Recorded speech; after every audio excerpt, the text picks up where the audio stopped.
આપણે બનાવીશું સરસ મજાના રવા ઢોસા એટલે કે સૂજી ઢોસા. ખરેખર મિત્રો આ ઢોસા બનાવવા એકદમ સિમ્પલ છે, કોઈ પણ આથા વગર માત્ર 5 મિનિટમાં બની જાય છે અને મજા આવે એવા બને છે. આમ જોઈએ તો દાળ ચોખા પલાળીને મોટે ભાગે ઢોસા બનતા હોય છે, પરંતુ જ્યારે ઉતાવળ હોય ત્યારે તમે લઈ લો 1 કપ રવો અને અડધો કપ દહીં. માત્ર દહીં અને રવામાંથી બનતા ઢોસા એકદમ ક્રિસ્પી બને છે અને બાળકો જ્યારે ઢોસા ખાવાની જીદ કરતા હોય ત્યારે ફટાફટ બની જાય છે. તો મારા શિવાંશને રોજ નાસ્તામાં સવારે અને સાંજે ઢોસા જ જોઈએ છે. તો અહીંયા પહેલાં તો મેં બહારથી લઈ આવતા ઢોસા, પરંતુ બહારના હવે એને ભાવતા નથી. એને એકદમ વ્હાઈટ જોઈએ અને સહેજ અમથા ઓછા ક્રિસ્પી. તો બહારના ઢોસા તો ક્રિસ્પી જ હોય છે. તો અહીંયા આપણે લઈ લીધું છે 1 વાટકો રવો હોય છે, કરકરો છે મારા ઘરમાં, એકદમ ફાઇન નથી. અને સાથે સાથે આપણે લઈ લીધું છે અડધો કપ દહીં અને અડધો કપ પાણી. હવે બધાને સરસ રીતે મિક્સ કરવાનું છે. મિક્સ કરી અને માત્ર 5 મિનિટ સુધી રહેવા દેવાનું છે. પરફેક્ટ મેઝરમેન્ટ જો તમે જોઈ લો તો તમારું બેટર બહુ સરસ બને છે. અહીંયા આપણે લીધું છે 1 વાટકો મેં રવાનો લોટ, સાથે અડધો વાટકો દહીંનો લોટ અને 1 વાટકો પાણી લેવાનું છે.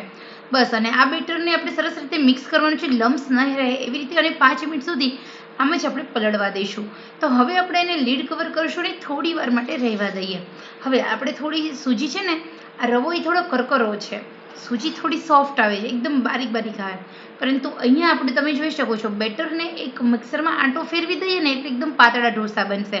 સૂજી તો ફૂલાઈ ગઈ છે, તો અહીંયા આપણે આ બેટરને એક આંટો ફેરવવો બહુ જરૂરી છે, જેના કારણે આપણા ઢોસા છે ને પાતળા બને, બાકી આનાથી જાડા બનશે.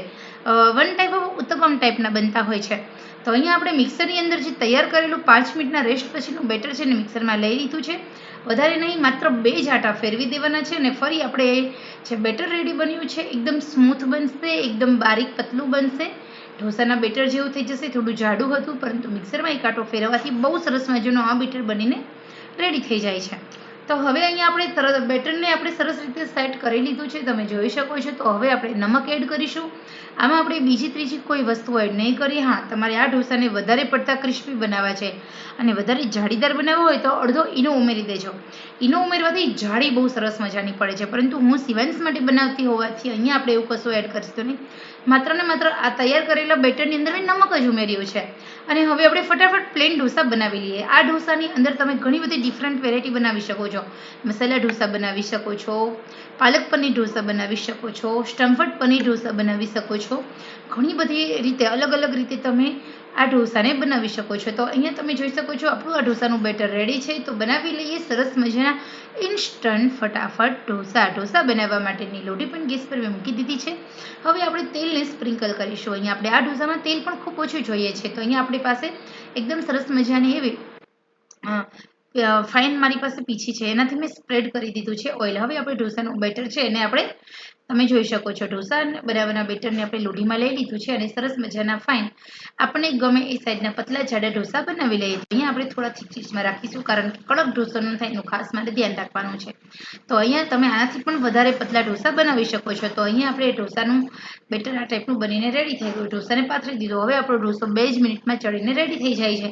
તો ગેસની આંચ આપણે ફૂલ જ રાખવાની છે, મીડિયમ નથી કરવાની. પરંતુ હા, આ ઢોસો બહુ સરસ બને છે. અમારા ઘરમાં અઠવાડિયામાં 5 વખત ઢોસાની ફરમાઈશ હોય છે, અને માત્ર આ સોજીના ઢોસા, કારણ કે આનો ટેસ્ટ પણ ખૂબ સારો આવે છે. ખ્યાલ તો પડતો જ નથી કે દાળ ચોખાના છે કે સોજીના. તો અહીંયા આપણા સરસ મજાના એવા પતલા પતલા ઢોસા બનીને રેડી થઈ ગયા છે. તો હવે આ તૈયાર કરેલા ઢોસાને આવી જ રીતે હું વારાફરતી જેટલા પણ મારે બનાવવાના છે ઢોસા, આ એક વાટકીમાંથી 4 થી 5 ઢોસા આરામથી બની જાય છે. એ પણ મોટા મોટા, નાના નહીં. જે ટાઈપમાં આપણે ઢોસાની લોટી છે એ જ ટાઈપના ઢોસા બનીને રેડી થઈ જાય છે.